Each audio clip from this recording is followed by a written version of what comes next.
Chapter 1: The Absence of Discovery, a career built entirely on other people's work.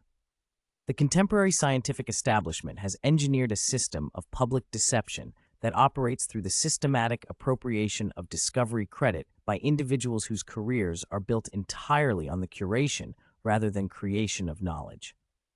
This is not mere academic politics, but a documented pattern of intellectual fraud that can be traced through specific instances, public statements, and career trajectories. Neil deGrasse Tyson's entire public authority rests on a foundation that crumbles under forensic examination. His academic publication record, available through the Astrophysical Journal, archives, and NASA's ADS database, reveals a career trajectory that peaks with conventional galactic morphology studies in the 1990s, followed by decades of popular science writing with no first author breakthrough papers. No theoretical predictions subsequently verified by observation, and no empirical research that has shifted scientific consensus in any measurable way. When Tyson appeared on Real Time with Bill Maher in March 2017, his response to climate science skepticism was not to engage with specific data points or methodological concerns, but to deploy the explicit credential-based dismissal: "I'm a scientist and you're not, so this conversation is over." This is not scientific argumentation, but the performance of authority as a substitute for evidence-based reasoning. The pattern becomes more explicit when examining Tyson's response to the Bicep 2 gravitational wave announcement in March 2014. Across multiple media platforms, PBS NewsHour, Time Magazine, NPR's Science Friday, Tyson declared the findings the smoking gun of cosmic inflation and the greatest discovery since the Big Bang itself. These statements were made without qualification, hedging, or acknowledgement of the preliminary nature of the results. When subsequent analysis revealed that the signal was contaminated by galactic dust rather than primordial gravitational waves, Tyson's public correction was non-existent. His Twitter feed from the period shows no retraction, his subsequent media appearances made no mention of the error, and his lectures continued to cite cosmic inflation as definitively proven. This is not scientific error, but calculated evasion of accountability and the behavior of a confidence con artist who cannot afford to be wrong in public. Brian Cox's career exemplifies the industrialization of borrowed authority.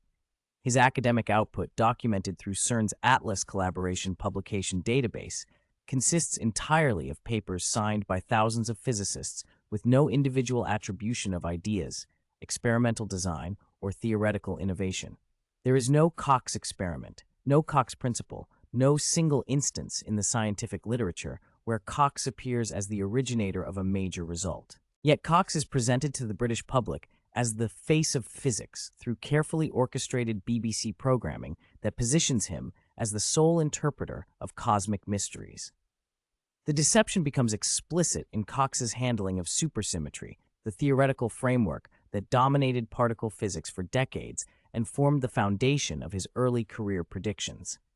In his 2011 BBC documentary, Wonders of the Universe, Cox presented supersymmetry as the inevitable next step in physics and stated with unqualified certainty that we expect to find these particles within the next few years at the Large Hadron Collider. When the LHC results consistently failed to detect supersymmetric particles through 2012, 2013, and beyond, Cox's response was not to acknowledge predictive failure, but to silently pivot.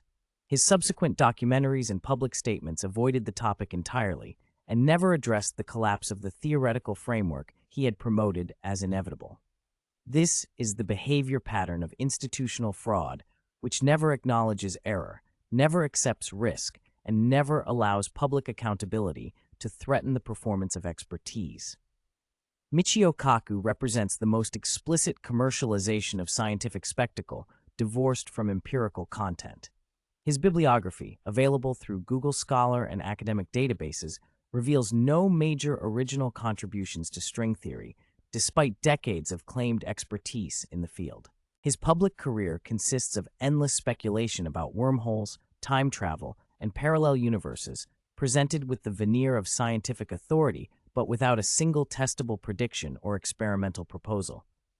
When Kaku appeared on CNN's Anderson Cooper 360 in September 2011, he was asked directly whether string theory would ever produce verifiable predictions.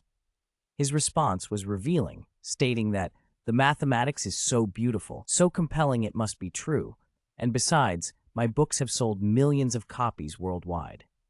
This conflation of mathematical aesthetics with empirical truth, combined with the explicit appeal to commercial success as validation, exposes the complete inversion of scientific methodology that defines the modern confidence con artist. The systemic nature of this deception becomes clear when examining the coordinated response to challenges from outside the institutional hierarchy. When electric universe theorists, plasma cosmologists, or critics of dark matter present alternative models backed by observational data, the response from Tyson, Cox, and Kaku is never to engage with the specific claims, but to deploy coordinated credentialism. Tyson's standard response, documented across dozens of interviews and social media exchanges, is to state that real scientists have already considered and dismissed such ideas. Cox's approach, evident in his BBC Radio 4 appearances and university lectures, is to declare that every physicist in the world agrees on the standard model. Kaku's method, visible in his History Channel and Discovery Channel programming, is to present fringe challenges as entertainment while maintaining that serious physicists work only within established frameworks. This coordinated gatekeeping serves a single specific function: to maintain the illusion that scientific consensus emerges from evidence-based reasoning rather than institutional enforcement. The reality, documented through funding patterns, publication practices, and career advancement metrics, is that dissent from established models results in systematic exclusion from academic positions, research funding, and media platforms. The confidence trick is complete where the public believes it is witnessing scientific debate when it is actually observing the performance of predetermined conclusions by individuals whose careers depend on never allowing genuine challenge to emerge.